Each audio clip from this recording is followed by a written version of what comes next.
अस्सलाम वालेकुम। हमारा आज का टॉपिक है सिलिकॉन्स।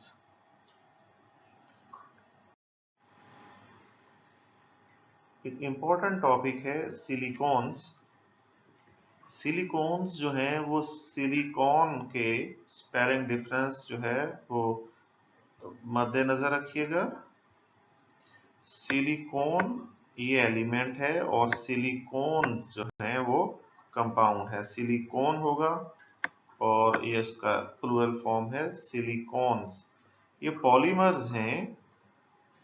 सिलिकॉन ऑक्सीजन सिलिकॉन इनमें बैकबोन है या चेन है और उस पे पेंडेंट ग्रुप्स जो हैं वो कार्बन के लगे हुए हैं, या आप कह लें कि सब्स्टिट्यूएंट जो हैं वो हाइड्रोकार्बन्स हैं या कार्बन चेन भी हो सकती हैं छोटी सी।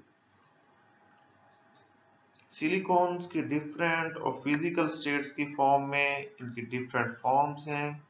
सिलिकॉन ऑयल्स, ग्रीसीज, रबर, रेजन्स और कॉल्क। कॉल्क होते हैं किसी भी चीज को जोड़ने के लिए। Silicon contains silicon oxygen silicon linkage along with carbon carbon linkage at the side chain. On the basis of structure तीन तरह के सिलिकॉन्स हैं, लीनियर, साइक्लिक और cross link silicones. Linear silicones linear silicones बनाए कैसे जाते हैं? सबसे पहले डाई अल्काइल या अराइल सिलिकॉन क्लोराइड लिया जाता है, उसकी हाइड्रोलिसिस करवाएं और उसके बाद में उसकी कंडेंसेशन करवा ली जाए। देखते हैं प्रेपरेशन। सबसे पहले सिलिकॉन टेट्राक्लोराइड लिया जाता है, इसका रिएक्शन करवाएंगे ग्रिग्नार्ड रीजेंट के साथ या मिथाइल क्लोराइड या क्लोरोमीथेन। इसके साथ जो है कॉपर सिलिकॉन मिक्सचर यूज करना पड़ता है 300 डिग्री सेंटीग्रेड पे। इससे हमें CH3 twice SiCl2 di methyl silane, basically SiH4 जो होता है उसे साइलेन कहते हैं। इस तरह CH4 जो है मीथेन होता है, तो ये उसका डेरिवेटिव है चूंकि, तो हम कहते हैं डाई क्लोरो, डाई मिथाइल और साइलेन। इसकी हाइड्रोलिसिस करेंगे तो Cl जो है ये OH से रिप्लेस हो जाएंगे, ये सिलिकॉन डाइऑल बन जाएगा। इनकी कंडेंसेशन करेंगे, वाटर रिमूव होगा और लीनियर सिलिकॉन प्रिपेयर। पहला रिएक्शन है सिलिकॉन टेट्राक्लोराइड और ग्रिग्नार्ड रीजेंट के साथ रिएक्शन करवाते हैं इसका, तो हमारे पास डाइक्लोरो डाइमिथाइल साइलेन बनेगा। या सिलिकॉन का रिएक्शन करवाते हैं क्लोरोमीथेन के साथ कॉपर की प्रेजेंस में, तो भी हमारे पास क्लोरो डाइमिथाइल साइलेन बन जाएगा। इसकी हाइड्रोलिसिस करवाएंगे तो यहाँ से Cl और यहाँ से एक H जो है वो HCl की फॉर्म में रिमूव हो जाएगा। इसी तरह यहाँ पे भी दोनों साइड्स पे क्लोरीन जो है वो रिमूव हो जाएंगे या सब्स्टिट्यूट हो जाएंगे OH से, तो डाइमिथाइल साइलेन डाइऑल बन जाएगा। इनकी कंडेंसेशन करवाएंगे, एक साइड से OH और एक साइड से H जो है वो वाटर बना के रिमूव हो जाएगा और हमारे पास एक लीनियर सिलिकॉन चेन आ जाएगी। ये जो है ये OH जो है इधर से भी बॉन्ड बनाएगा, ये OH जो है वो नेक्स्ट के साथ बॉन्ड बना लेगा। इस तरह ये दोनों तरफ ये चेन जो है वो चलती रहेगी। साइक्लिक सिलिकॉन्स भी इसी तरह लिए जाते हैं। साइक्लिक सिलिकॉन्स में जो कंडेंसेशन होती है वो तीन तीन मॉलिक्यूल जो हैं, जब वाटर मॉलिक्यूल जो हैं वो रिमूव करेंगे, इस तरह शो किया गया है, तो हमारे पास साइक्लिक स्ट्रक्चर बन जाएगा, that is called as cyclic silicon. Crosslink silicones crosslink silicones में सबसे पहले लीनियर सिलिकॉन्स पर पेयर किए जाते हैं, लेकिन इनमें थोड़ा सा डिफरेंस होगा। डिफरेंस क्या है? इनमें ट्राईक्लोरो होगा, ट्राईक्लोरो मिथाइल या अल्काइल साइलेन, 3 क्लोरो होंगे। 3 क्लोरो जो है वो जब OH से रिप्लेस हो जाएंगे 1 2 और 3, तो सबसे पहले जो है लीनियर चेन्स बनाई जाएंगी। लीनियर चेन्स में 2 OH जो है वो यूज हो जाएंगे कंडेंसेशन में, और तीसरा OH जो है हर सिलिकॉन के साथ वो अभी रिएक्शन नहीं किया उसने।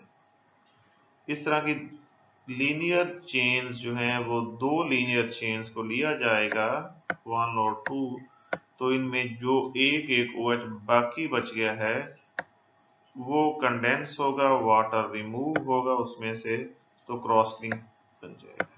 ये लीनियर भी है और ये क्रॉस लिंक भी चेन्स है।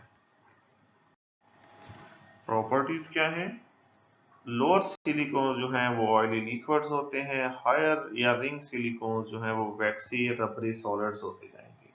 जैसा कि आपको पता है कि मॉलिक्यूलर वेट बढ़ने से उनमें फोर्सेस ऑफ अट्रैक्शन बढ़ती जाती हैं, तो वो लिक्विड से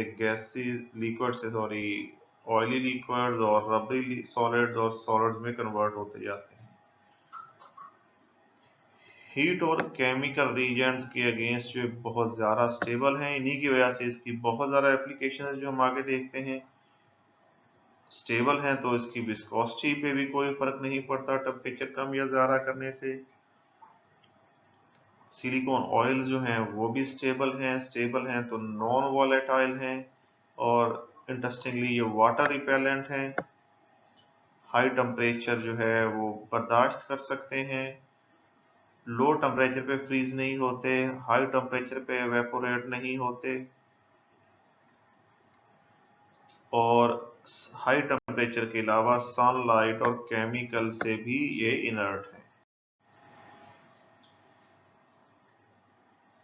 on the basis of uses, application या कंपोजिशन, इनकी टाइप्स क्या हैं? हाई थर्मल सिलिकॉन्स, इसमें कुछ सिलिकॉन एटम्स जो हैं वो एल्यूमिनियम या टाइटेनियम से रिप्लेस किए जाते हैं। रेजन्स कैसे प्रिपेयर करते हैं? जब सिलिकॉन्स को ऑर्गेनिक रेजन्स के साथ ब्लेंड करते हैं तो हमारे पास सिलिकॉन रेजन्स बनते हैं। फ्लूइड्स कैसे बनते हैं? जब लीनियर और साइक्लिक सिलिकॉन्स का इक्वल प्रोपोर्शन को मिक्स किया जाए तो हमारे पास सिलिकॉन फ्लूइड्स बनते हैं। सिलिकॉन रबर कैसे बनेगी? जब जिंक ऑक्साइड को एज अ फिलर और वुल्कनाइजर जो होता है कि उनकी जो चेन्स को आपस में जोड़ के जो है उसमें फ्लेक्सिबिलिटी प्रोड्यूस करता है। और सिलिकॉन ग्रीसेस कैसे हैं? जब कार्बन ब्लैक और या कुछ सोप और फाइनली डिस्पर्स सिलिका जो है इसमें ब्लेंड किया जाता है तो सिलिकॉन ग्रीसेस बनती हैं। इंडस्ट्रियल एप्लीकेशन सिलिकॉन्स की क्या है, कहाँ कहाँ पे यूज होता है? हेल्थ केयर में कि ग्रीसी जो है कोटिंग जहाँ पे अप्लाई ना करनी हो, ऐसी सीलिंग करनी हो जहाँ पे ग्रीसी कोटिंग नहीं चाहिए, वुंड्स की हीलिंग में यूज होता है। कंस्ट्रक्शन में ये सीलेंट के तौर पे, कोटिंग और एडहेसिव के तौर पे यूज होता है। इससे ग्लास, कंक्रीट, स्टील को भी जोड़ सकते हैं, प्लास्टिक्स को जोड़ सकते हैं, तो इस लिहाज से ये बहुत अच्छा एडहेसिव है। इलेक्ट्रॉनिक्स में जहाँ पे हमें मॉइस्चर, हीट और सॉल्ट सॉल्यूशन या कोरोजन से बचना हो वहाँ पे हम इसको यूज करते हैं। हाउस होल्ड प्रोडक्ट में इसके पॉलिशेज और क्लीनर जो बनते हैं उनकी बहुत ज़्यादा शाइन होती है, जब इनर्ट होते हैं इनर्ट होने की वजह से वो बहुत ज़्यादा देर पा होते हैं। पेपर और फिल्म बनाने में प्रोसेसिंग ईजियर हो जाती है, इससे पेपर की क्वालिटीज़ को कंट्रोल कर सकते हैं।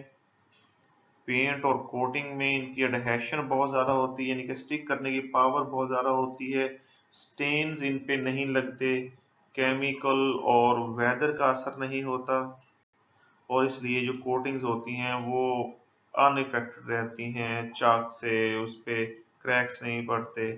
उसके अलावा ट्रांसपोर्टेशन में जहाँ पे हीट ज़्यादा चाहिए, इंजन गैसकेट्स में, हेड लैंप्स में, एयर बैग्स में, इग्निशन केबल्स में, बेयरिंग्स में, बहुत ज़्यादा यूज़ होने वाले हैं ये।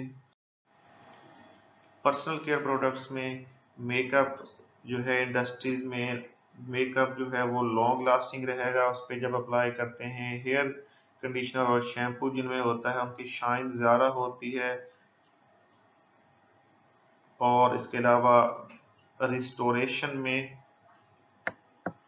हिस्टोरिकल बिल्डिंग्स को उनका टेक्सचर और उनकी ओरिजिनल अपीयरेंस ख़राब हुए बगैर जो है उनको रिस्टोर किया जा सकता है, क्योंकि इनकी स्ट्रेंथ बहुत ज़्यादा है और जो स्ट्रक्चर को टूटने फूटने से बचाते हैं।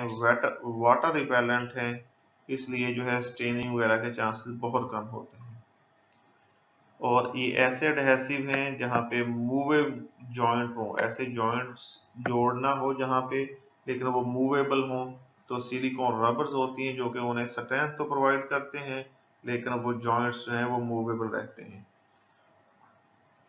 टेक्सटाइल और लेदर में वाटरप्रूफ मटेरियल के तौर पे बहुत ज़्यादा यूज़ होने वाले हैं। इसके अलावा रबर जो है, रबर के यूजेस कहाँ कहाँ हैं? केबल्स में, टायर्स में, फूड के मोल्ड्स बनाने में, इंडस्ट्रियल मोल्ड बनाने में, टॉयज बनाने में, बेकिंग के जो हैं वो बर्तन बनाने में ये बहुत ज़्यादा यूज़ होने वाले हैं। ये तो था हमारा सिलिकॉन्स, उनकी प्रेपरेशन देखी और उसके यूजेस देखे।